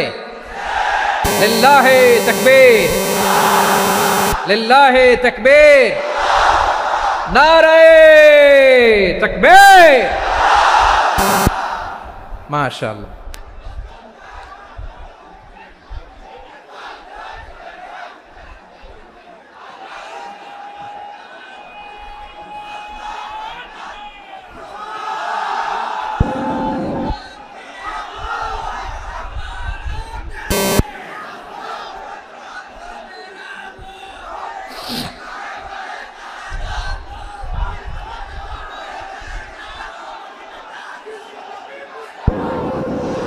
মাশাআল্লাহ মাশাআল্লাহ। থামুন থামুন আমার ভাইরা, বিশ্বনবীর বয়স তখন প্রায় 51 বছর। কত বছর? বিশ্বনবীর সবচেয়ে কাছের মানুষ খাদিজা রাদিয়াল্লাহু তাআলা আনহা ইন্তেকাল করেছেন। বিশ্বনবী বড্ড কষ্ট পেলেন, হৃদয়টা ভেঙে খান খান। যিনি ঘরের ভেতরে বিশ্বনবীকে সান্ত্বনা দিতেন, ভালোবাসা দিতেন, বাইরে গেলে কুরাইশরা বকাঝকা করে, অত্যাচার করে, কিন্তু আম্মাজান খাদিজা রাদিয়াল্লাহু তাআলা আনহা ঘরটারে এমন শান্তির নীড় বানায় রেখেছেন, এই ঘরের ভিতরে ঢুকলে বিশ্বনবীর কলিজাটা ঠান্ডা হয়ে যেত। এজন্য রব্বুল আলামিন বলেন, খাদিজা, ও আমার বান্দি খাদিজা, জান্নাতে এমন স্পেশাল একটা ঘর আমি তোমার জন্য রেডি করে রেখেছি। ওই ঘরের মধ্যে কোনো আওয়াজ নাই, ওই ঘরের মধ্যে কোনো নয়েজ নাই, ওই ঘরে কোনো বিশৃঙ্খলা নাই। কারণ মক্কার জমিনে আমার নবী কুরাইশদের বিশৃঙ্খলা, নয়েজ আর ঝামেলাগুলোকে উপেক্ষা করে যখন তোমার ঘরের ভিতরে ঢুকতো, ঘরটারে তুমি শান্তির নীড়, ঠান্ডা, নীরব, নিস্তব্ধ, নিঝুম আর শান্তির নীড় বানিয়ে রেখেছো। এজন্য জান্নাতে স্পেশাল একটা শান্তির নীড় আমি তোমারে উপহার দেব। ওই প্রিয়তমা স্ত্রী খাদিজা ইন্তেকাল করলেন, বিশ্বনবীর হৃদয় ভেঙে খান খান। আবার ওনার চাচা আবু তালেব ইন্তেকাল করলেন, যিনি পলিটিক্যাল শেল্টার দিতেন নবীকে। কে দিতেন? আবু তালেবের ভয়ে, বিশ্বনবীর এই চাচার ভয়ে কোনো মুশরিক নবীর গায়ে হাত দেওয়ার সাহস পায় নাই। এখন স্ত্রীও নাই, চাচাও নাই, নবীকে আশ্রয় দেওয়ার কেউ নাই, নবীর চারদিকে অন্ধকার। নবী এখন কই যাবেন? আমার পেয়ারা নবী নতুন স্টেশন খুঁজতেছেন, নতুন দাওয়াতি প্ল্যাটফর্ম খুঁজতেছেন। তিনি যায়েদ বিন হারেসা রাদিয়াল্লাহু তাআলা আনহুকে নিয়ে মক্কার পাশের একটা নেইবরিং সিটি তায়েফে চলে গেলেন। কোথায় চলে গেলেন? লালমনিরহাটের ভাইয়ের আওয়াজ করে বলেন, কোথায় গেলেন? তায়েফে চলে গেলেন দিনের দাওয়াত দেওয়ার জন্য। কি দেওয়ার জন্য? নাকি জমি কিনতে গেছিলেন? জমি কিনতে? দুনিয়ার যশ খ্যাতির জন্য? নিজের কোনো লাভের জন্য? তায়েফবাসীদেরকে জাহান্নামের আগুন থেকে বাঁচানোর জন্য। আওয়াজ করে বলতে হবে, ঠিক কিনা? বিশ্বনবী বিশাল মরুপথ, পাহাড়ি পথ পাড়ি দিয়ে তায়েফের মরুজমিনে গেলেন কোরআনের দাওয়াত নিয়ে, ইমানের দাওয়াত নিয়ে। কিন্তু তায়েফের লোকেরা বিশ্বনবীর দাওয়াতকে শুধু প্রত্যাখ্যান করেই থামে নাই, তারা বিশ্বনবীর সাথে অত্যন্ত খারাপ আচরণ করেছে, বিশ্বনবীকে শারীরিকভাবে হেনস্থা করেছে, আমার নবীকে শারীরিকভাবে অত্যাচার করেছে, আমার পেয়ারা নবীর গায়ে পাথর মেরেছে, বিশ্বনবীর গা বেয়ে ঝরঝর করে রক্ত ঝরেছে, নবী জামিনের মধ্যে লুটিয়ে পড়েছেন, আবার মেরেছে, আবার নবী হাঁটতে শুরু করলেন, পেছন থেকে আবার মেরেছে, আবার নবী রক্তাক্ত হয়ে জামিনের মধ্যে লুটিয়ে পড়লেন, আবার মেরেছে। বিশ্বনবীর মতো এত সুশ্রী মানব, বিশ্বনবীর মতো এত শুভ্র মানব, বিশ্বনবীর মতো এমন চমৎকার দেহাবয়ব দিয়ে রব্বুল আলামিন কাউকে বানান নাই। এরকম চমৎকার মানুষটাকে তারা তায়েফের ওই জমিনে রক্তাক্ত করেছে। বিশ্বনবী দুনিয়ার কোনো স্বার্থের জন্য সেখানে যান নাই, নিজের কোনো লাভের জন্য, প্রাপ্তির জন্য যান নাই, তায়েফবাসীদের জাহান্নামের আগুন থেকে বাঁচাতে গিয়েছেন। ঠিক কিনা বলেন? খেয়ে না খেয়ে দিন প্রচারের কাজে নিজেকে দিয়েছ বিলিয়ে, তাই ফের কাফিরেরা চিনল না সে আলো, দুষ্ট ছেলেদের পিছু দিল লেলিয়ে। পাথরের আঘাতে ক্ষত বিক্ষত হয়ে সারা শরীর থেকে রক্ত ঝরে, হে রাসূল তোমাকে ভুলি আমি কেমন করে, হে রাসূল তোমাকে ভুলি আমি কেমন করে। পারেন না আপনারা? ধরুন আমার সাথে, হাজার ব্যথা বেদনার পরে ফিরে আসনি তুমি আপন ঘরে, দিনের আলো তুমি ছড়িয়ে দিতে, চলে গেলে মদিনায় মক্কা ছেড়ে, হে রাসূল তোমাকে ভুলি আমি কেমন করে, হে রাসূল তোমাকে ভুলি আমি কেমন করে। ঠিক কিনা বলে? প্রিয় ভাইরা, তাইফের ছেলেরা নবীকে রক্তাক্ত করলো। আমার নবী কই যাবে? কই যাবে? মক্কায় জায়গা নাই, তাইফে জায়গা নাই। তাইফ থেকে ভারাক্রান্ত মন নিয়ে আমার নবী মক্কায় ফিরে আসলেন। বিশ্ব নবী মক্কায় ঢুকতে পারেন না। মক্কার মরুভূমির দিকে তাকিয়ে, উপত্যকার দিকে তাকিয়ে বিশ্বনবী ধা ধা করে কাঁদেন, ঝরঝর করে। নবীর চেহারা মোবারক থেকে চোখের পানিগুলো বেয়ে বেয়ে পড়ে। আমার জন্মস্থান, আমার শৈশব, কৈশোর, যৌবন কেটেছে এই মক্কায়, আমার এলাকায় আমি ঢুকতে পারি না। বিশ্বনবী মক্কার অনতি দূরে দাঁড়িয়ে জায়েদকে পাঠালেন, জায়েদ যাও দেখো কেউ আমাকে সাপোর্ট করার মতো আছে কিনা, যাও অমুকের কাছে যাও। জায়েদ গেলেন, তারাও প্রত্যাখ্যান করে ফিরিয়ে দেয়। বিশ্বনবী বললেন যাও অমুক লোকের কাছে যাও, তিনিও প্রত্যাখ্যান করে ফিরিয়ে দিলেন। কেউ বিশ্বনবীকে আশ্রয় দিতে রাজি হয় না। নিজ জন্মভূমিতে বিতাড়িত বিশ্বনবী, সর্বশেষ বিশ্বনবী বললেন যাও মুতঈম ইবনে আদির ঘরে যাও। মুতঈম ইবনে আদি মুশরিক, তার কাছে যাও। গেলেন, মুতঈম ইবনে আদি রাজি হয়ে গেল। সুবহানাল্লাহ বলেন। দেখেন, অনেক বিপদের সময়ও আমি নিজে সাক্ষী, সামাজিকভাবে রাজনৈতিকভাবে কত ঝঞ্ঝা, কত ষড়যন্ত্র, কত কনস্পাইরেসি পাড়ি দিয়ে আমাদেরকে সামনে এগিয়ে যেতে হয়। এই শত্রুদের ভেতরেও একজনকে দাঁড় করিয়ে দেয় যে আল্লাহর কোরআনের জন্য রেডি হয়ে যায়। পড়েন সুবহানাল্লাহ। মুতঈম ইবনে আদি, আল্লাহ তার মনকে নরম করে দিলেন। মুতঈম বলে, মুহাম্মদ আমি তোমাকে আশ্রয় দিব। তার দুই ছেলেকে পাঠালেন, যাও খোলা তলোয়ার নিয়ে, স্কট দিয়ে, গার্ড অফ অনার দিয়ে মুহাম্মদকে মক্কায় ঢুকাও, আর বলো আমি আমান দেব। আমান কি দিব? আমান মানে সিকিউরিটি, নিরাপত্তা। সিকিউরিটি ছাড়া, আমান দেওয়া ছাড়া কেউ থাকতে পারতো না মক্কায়। দুই ছেলে বিষ্ণু ইসা ইসলামকে নিয়ে আসলো। নবী কাবার চারদিকে তাওয়াফ করলেন, নামাজ পড়লেন। আবু জাহেল, উতবা, শাইবা, ওয়ালিদ ইবনে মুগীরা সবাই দেখে, কেউ কিছু করতে পারে না। কারণ মুতঈম ইবনে আদি ঘোষণা দিয়েছেন, আমি মুহাম্মদকে আমান দিয়েছি, মুহাম্মদের গায়ে যেন কেউ স্পর্শ না করে। আওয়াজ করে পড়েন সুবহানাল্লাহ। নবীর এই বিপদকালে মুহূর্তে মুতঈমের হৃদয়টারে নরম করে দিল কে? আচ্ছা, লালমনিরহাটের ভাইয়েরা বলেন, এই মুতঈম কি মুসলিম ছিল না মুশরিক? সবাই বলতে হবে, মুসলিম না মুশরিক?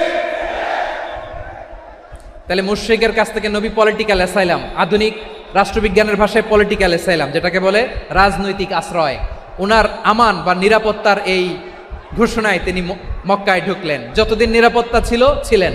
মুতঈম যখন মারা গেল, বিষ্ণু ইসলাম হিজরত করে মদিনায় চলে গেলেন। সুবহানাল্লাহ। কিন্তু মুতঈম যে বিশ্বনবীর উপকার করছে, এটা বিশ্বনবী ভুলে নাই। আমাদের অনেকে আছে, উপকার করার পরে আর খেয়াল থাকে না, খাওয়ার পরে গলা দিয়ে নামলে আর খেয়াল থাকে না। এরকম আছে না নাই? আমার নবী ভুলে নাই। বদরের প্রান্তরে 70 জন কাফেরকে যখন বন্দী করে বিশ্বনবীর সামনে হাঁটু গেড়ে দাঁড় করানো হলো, বসানো হলো, 70 জন কাফের। কয়জন?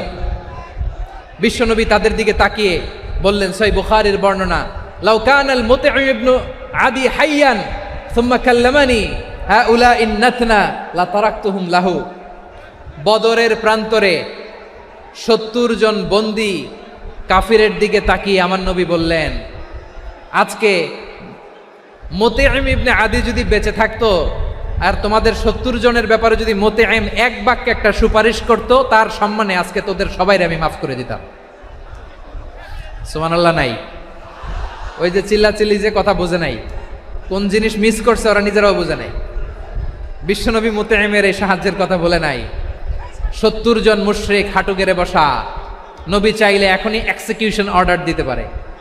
তিনি বললেন, আজকে যদি মোতেআম বেঁচে থাকতো আর মোতেম যদি তোদের জন্য সুপারিশ করতে, এই আবর্জনাগুলোর ব্যাপারে সুপারিশ করতে, আমি মুহূর্তেই তোদেরকে এমনি মাফ করে দিতাম। এবার বলেন, ইসলাম কি ন্যারো মাইন্ডেড না ব্রড মাইন্ডেড? শুধু তাই নয়, যাকে যে সম্মান দেয়ার আমার নবী দিতেন, হোক আস্তিক হোক নাস্তিক, হোক মুসলিম হোক অমুসলিম। বিষ্ণু ইসলাম যখন রোমান সম্রাটের কাছে চিঠি লিখেছেন, আমার প্রিয় লালমনিরহাটের ভাইরা, অল্প কয়েক মিনিট কয়েকটা জরুরি কথা বলবো, এদিকে তাকান, এদিকে তাকান। রোমান সম্রাটের কাছে বিশ্বনবী যখন চিঠি লিখলেন মিন মুহাম্মদ রাসূলিল্লাহ ইলা হিরাকলা আযীমির রোম, মুহাম্মদের পক্ষ থেকে হিরাক্লিয়াসের কাছে, যিনি হচ্ছেন আযীমির রোম। এটা নবী নিজ থেকে বানায় লিখছেন অতিরিক্ত সম্মান দিয়ে। কোন রাষ্ট্রপ্রধান যখন আসে তাদেরকে আমরা কি বলি জানেন? তার নামের শেষে HE এটা লিখতে হয়, H.E. মানে হিজ এক্সেলেন্সি। কি লেখে? হিজ এক্সেলেন্টি, অথবা ইউর হাইনেস, ইউর ম্যাজেস্টি। দেখেন, বিশ্বনবী সাল্লাল্লাহু আলাইহি ওয়াসাল্লাম সব নবীদেরও নবী, তিনি একজন মুশরিক খ্রিস্টান সম্রাট রোমান সম্রাটের কাছে চিঠি লিখতে যায়, লিখতেছে ইলা হিরাকলা আযীমির রোম, হিরাক্লিয়াসের কাছে আমার চিঠি, যিনি রোমের আযীম, হিজ হাইনেস, মানে রোমের অনেক সম্মানিত এক বাহাদুর। আওয়াজ করে বলেন সুবহানাল্লাহ। তার মানে যাকে যে সম্মান দেয়ার এটা বিশ্বনবী দিতেন। এমনকি যেই ইহুদিরা ভালো ছিল, এই ইহুদিদেরও প্রশংসা করেছেন বিশ্বনবী মুহাম্মদুর রাসূলুল্লাহ সাল্লাল্লাহু আলাইহি ওয়াসাল্লাম। এক ইহুদির প্রশংসা করেছেন বিশ্বনবী। ইহুদির কার? আমি তো আমার ভাইয়ের প্রশংসা করি না, আমি তো এক আলেম আরেক আলেমরে স্পেস দেই না, আমি তো এক দায়ী আরেক দায়ীর সাথে বসতে চাই না। আমার নবী ইহুদির প্রশংসা করে। কার প্রশংসা? ওই ইহুদির নাম ছিল মুখাইরিক। সিরাত গ্রন্থ ঘাটলে পাবেন। তিনি বলেছেন, মুখাইরিক খাইরু ইয়াহুদ, Mukhayriq is the best of the Jews. জুইশদের মধ্যে সে সবচেয়ে ভালো। কেন প্রশংসা করলেন তার? এর কারণ মদিনা চার্টারে কথা ছিল সব ধর্মের মুসলিম, মুশরিক, ইহুদিরা মিলে মদিনাকে রক্ষা করবে। কিন্তু তৃতীয় হিজরিতে যখন উহুদের যুদ্ধ শুরু হলো, সবার কথা ছিল যেই আক্রমণ করে আমরা মদিনাকে বাঁচাবো। কোন শহরকে বাঁচাবো? মদিনাকে। কিন্তু কুরাইশরা যখন অ্যাটাক করলো, ইহুদিরা আর আসে না, ইহুদিরা আর বেরোয় না। বিষ্ণু বললেন, ওহে ইহুদিরা, তোমরা না চুক্তি করলে আমার সাথে যে মদিনা বাঁচাতে সবাই ঝাঁপিয়ে পড়বো, আসো। একটা ইহুদিও বেরোয় না, কেউ আসে নাই সেদিন, একজন ছাড়া। তার নাম মুখাইরেক। তার নাম কি?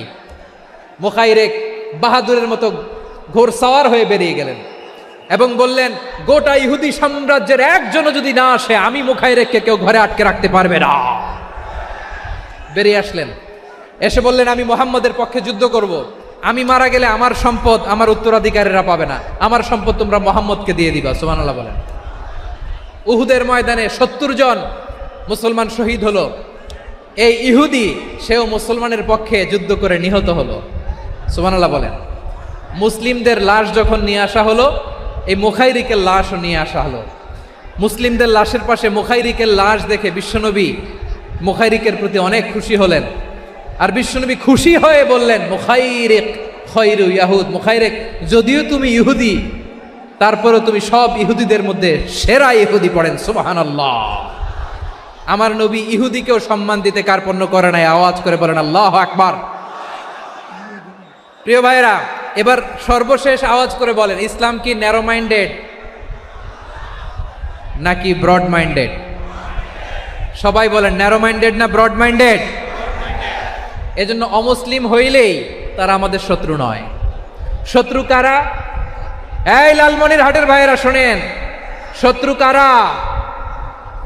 যে সমস্ত অমুসলিম আমাদেরকে নিশ্চিহ্ন করে দিতে চায়,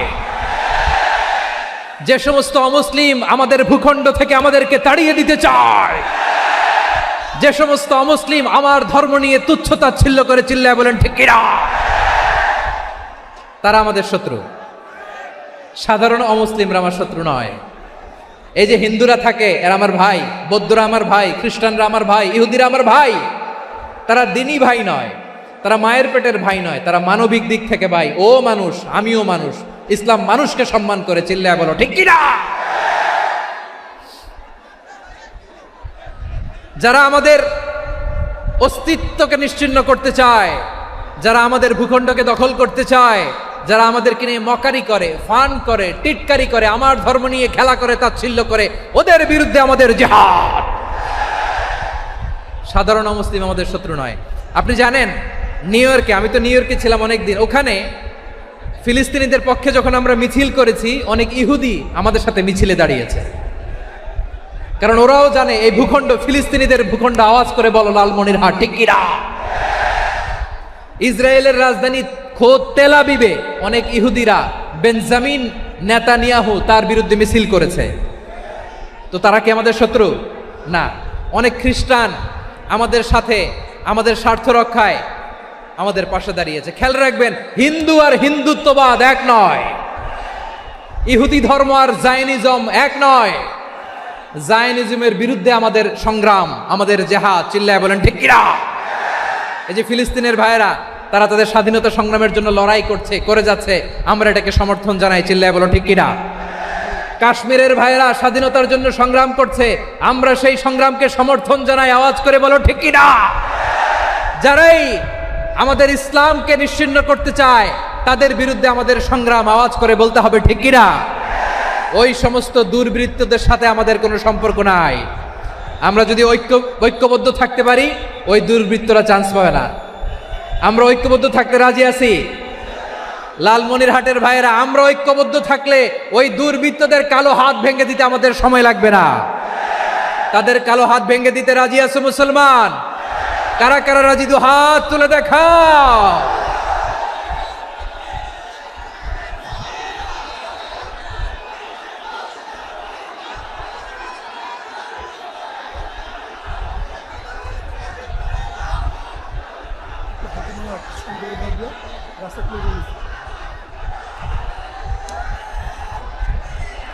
আমার প্রাণ প্রিয় লালমনিরহাটের ভাইয়েরা, শত্রু কাফের আর অশত্রু কাফেরের মধ্যে পার্থক্য আছে না নাই? আবু তালেবও মুশরিক, আবু জাহেলও মুশরিক, কিন্তু দুই মুশরিকে পার্থক্য আছে না নাই? আবু তালেব নবীর চাচা, মুশরিক, মারা গিয়েছে মুশরিক অবস্থায়, কিন্তু আজীবন আমার নবীকে আগলে রেখেছে, আমার নবীকে সাপোর্ট করেছে, ভালোবেসেছে। আবু জাহেলও মুশরিক, মারা গিয়েছে মুশরিক হিসেবে, আজীবন আমার নবীর বিরুদ্ধাচারণ করেছে। আবু জাহেলের শক্তি, সামর্থ্য, স্ট্র্যাটেজি, প্ল্যান সব আমার নবীর বিরুদ্ধে ছিল। এই আবু জাহেলের কারণে একটা দিন শান্তিতে আমার নবী মক্কায় ঘুমাতে পারে নাই, চিল্লায় বলেন ঠিক কিনা।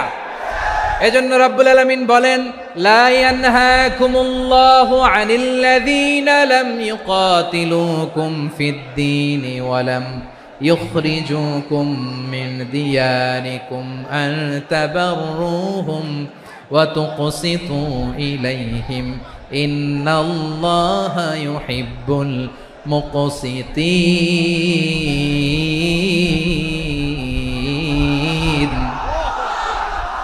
আল্লাহ বলে, গোলামেরা শোনো শোনো, যে সমস্ত অমুসলিম তোমাদের সাথে ধর্মযুদ্ধে লিপ্ত হয় না, তোমাদের বিরুদ্ধে যে সমস্ত অমুসলিম অস্ত্র ধরে না, যে সমস্ত অমুসলিম তোমাদেরকে তোমাদের জন্মস্থান থেকে, ভূখণ্ড থেকে তাড়িয়ে দেয় না, তাদের সাথে ভালো আচরণ করতে আমি আল্লাহ নিষেধ করি নাই। তাদের সাথে সদাচরণে কোনো নিষেধাজ্ঞা নাই, বরং তাদের সাথে সদাচরণ করো, এটাই আমি আল্লাহ চাই। তাহলে আমার যে অমুসলিমরা আমাদের সাথে শত্রুতা করে না, তুচ্ছতাচ্ছিল্য করে না, আমাদের ভূমি থেকে আমাদেরকে উচ্ছেদ করতে চায় না, আমাদের বিরুদ্ধে অস্ত্র ধরে না, ওই অমুসলিম ভাইদের সাথে আমাদের কোনো দ্বন্দ্ব আছে? কোনো বিরোধ আছে? বরং আছে ভালোবাসা। বরং আছে কি? এই ভালোবাসা দিয়ে আমরা বিশ্ব জয় করব। রাজি আছো মুসলমান? আমাদের পুঁজি ভালোবাসা। আমাদের পুঁজি কি? এবার আওয়াজ করে বলেন, আমার এই পুরো আলোচনা থেকে the religious coexistence, peaceful coexistence, শান্তিপূর্ণ সহাবস্থান, কমিউনাল হারমোনি, এই সাম্প্রদায়িক সম্প্রীতি, এই আলোচনা থেকে কি বুঝলেন? ইসলাম কি ন্যারো মাইন্ডেড না ব্রড মাইন্ডেড? এই ব্রড মাইন্ডেড হৃদয় নিয়ে ভালোবাসা দিয়ে আমরা বিশ্ব জয় করতে চাই। রাজি আছেন? আল্লাহ কবুল করুক, আমরা সবাই পড়ি আমিন। লালমনিরহাটের জেলা স্টেডিয়ামে আমার প্রিয় মায়েরা বোনেরা, আপনাদের জন্য একটা হাদিস বলে শেষ করব। বিশ্বনবী বলেন, আমার মায়েরা খেয়াল করে শুনুন, বিশ্বনবী আপনাদের উদ্দেশ্য করে বলেন, আল মারআতু ইযা সাল্লাত খামসাহা ওয়া সামাত শাহরাহা হাফিজাত ফুরুজাহা আতাআত বা'লাহা ফালতাদখুল মিন আইয়ি আবওয়াবিল জান্নাতি শাআত। বিশ্বনবী বলেন, ও রমণীরা, ও নারীরা, যে সমস্ত নারী এই 4টা কাজ করবে, এই 4টা কাজের গ্যারান্টি দিবে, তাদেরকে জান্নাতের 8টা দরজার গ্যারান্টি দেয়া হবে। কি 4টা কাজ? 1 নাম্বার, আল মারআতু ইযা সাল্লাত খামসাহা, যে নারী 5 ওয়াক্ত নামাজ পড়ে। কি করে? জেলা স্টেডিয়ামে অবস্থানরত আমার নারীরা বোনেরা, বিশ্বনবী আপনাদেরকে 4টা কাজের কথা বলেছেন, খুব বেশি না। 4টা করলে 8 জান্নাতের দরজা সব খোলা। কোনটা দিয়ে যাবেন? যেটা দিয়ে মনে চায়। 1 নাম্বার 5 ওয়াক্ত নামাজ। আমার বোনেরা জোহরের নামাজ পড়তে পড়তে এটা আসরে নিয়ে যায়, আসর পড়তে পড়তে এটা মাগরিবে নিয়ে যায়। এরকম আসরে নাই? লালমনিরহাটে হয়তো নাই। আমার বোনেরা এটা করবেন না। ইন্নাস সালাতা কানাত আলাল মুমিনিনা কিতাবাম মাওকুতা, সময় মতো পড়বেন। সামাত শাহরা, রমাদানের রোজাগুলো রাখবেন।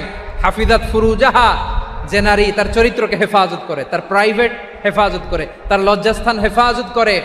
ও মায়েরা, আপনার এই গর্ভ যে কত দামি আপনি জানেন না। আপনার এই গর্ভ থেকে জন্মাবে আগামীর সালাহুদ্দিন আল আইয়ুবী। আপনার গর্ভ থেকেই জন্মাবে ইমাম আল মাহদি আল মুনতাজার।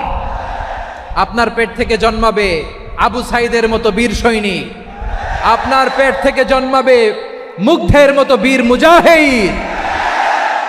আপনি জানেন না কে আসবে আপনার পেট থেকে। সময়টাকে কাজে লাগান, ইসলামকে বুঝেন, মানেন, আমাদের ইসলামিক লেকচারগুলো শোনেন। আমরা যে বার্তাগুলো, ইনস্ট্রাকশনগুলো, দিক নির্দেশনাগুলো আপনাদের খেদমতে রাখি, এগুলো মেনে চলুন। আপনিই পারেন আপনার ঘরটাকে জান্নাতের টুকরা বানাতে। একটা family, it's a very big institution and you are the MD, the managing director of this institution. চিল্লায় বলেন ঠিক কিনা? চাইলেই পারেন ঘরটারে জান্নাতের টুকরা বানাতে। 5 ওয়াক্ত সালাত, রমাদানের রোজা, নিজের চরিত্রের হেফাজত, ও আতাআত বা'লাহা, স্বামীর আনুগত্য। এটাতে অনেকে ভুল করে থাকে। হায় রে আমার বোনেরা, স্বামীর আনুগত্যকে এটা নিজের অপমান মনে করবেন না। আপনার স্বামী আপনার সবচেয়ে বড় গার্ডিয়ান, তিনি আপনার সবচেয়ে ভালো চায়। নারী কখনো গার্ডিয়ানশিপের বাইরে থাকতে পারে না। হয় আপনি বাবার গার্ডিয়ানশিপের ভেতরে, বাপ না থাকলে ভাই আপনার গার্ডিয়ান, ভাই না থাকলে চাচা গার্ডিয়ান, বিয়ের পরে আপনার স্বামী আপনার গার্ডিয়ান। শরিয়া সম্মত স্বামীর আদেশগুলো আপনি মেনে চলবেন, কিন্তু শরিয়া বিরুদ্ধ কোনো আদেশ মানতে আপনি বাধ্য নয়। আওয়াজ করে বলুন সবাই ঠিক কিনা? এই 4টা কাজ যদি কোনো নারী করে, বিশ্বনবী বলেন জান্নাতের 8টা দরজা খোলা। তোমার যেটা দিয়ে মনে চায় সেটা দিয়ে জান্নাতে তুমি এন্ট্রি নিতে পারবা। আমরা এখানে লালমনিরহাটের সোহরাওয়ার্দী ময়দানে আজকে যেমন একত্রিত হতে পারলাম, আল্লাহর জান্নাতেও যেন একত্রিত হতে পারে। আল্লাহ তুমি তৌফিক দান করো। আল্লাহ আমার এই কলিজার টুকরা যুবক ভাইদেরকে তুমি ওমরে ফারুকের মতো কবুল করো। জেলা স্টেডিয়ামে অবস্থানরত আমার মা বোনদেরকে তুমি ফাতেমার মতো, খাদিজার মতো কবুল করো।